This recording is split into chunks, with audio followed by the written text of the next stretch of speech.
खबर शाम कराची से, जहां कुरंगी थाना जमान टाउन पुलिस की दौरान पेट्रोलिंग गश्त स्ट्रीट क्रिमिनल से पुलिस मुकाबला, एक डकैत जख्मी हालत में गिरफ्तार, दूसरा फरार। गिरफ्तार मुलजिम के कब्जे से असलहा, एक पिस्टल, बम एम्युनिशन, 2 छीने हुए मोबाइल फोन और नकदी बरामद हुई। मजीद तफसीलात जानते हैं कुरंगी से हमारे ब्यूरो चीफ जावेद महमूद आराई से। जी जावेद, क्या अपडेट है आपके पास, आगाह कीजिएगा। जी बिल्कुल, थाना जमान टाउन गुज़श्ता रोज नए तैनात होने वाले SHO sub inspector Iftikhar Ahmed Arain का चार्ज संभालते ही डकैत गैंग से पुलिस मुकाबला पेश आया है। तफसीलात के मुताबिक थाना Zaman town SHO sub inspector Iftikhar Ahmed Arain का कहना है, पुलिस दौरान पेट्रोलिंग गश्त पर मामूर थी।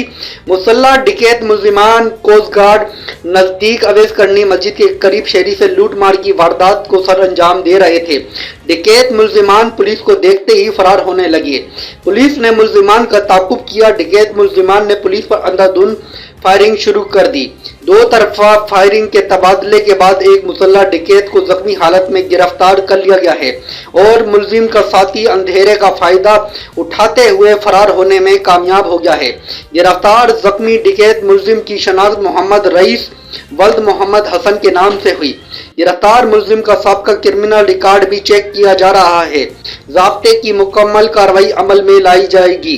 गिरफ्तार मुलजिम का फरार साथी को भी जल्द गिरफ्तार कर लिया जाएगा। गिरफ्तार जख्मी डकैत मुलजिम को तिब्बी इमदाद के लिए अस्पताल मुंतकिल कर दिया गया है। मजीद तफ्तीश जारी है।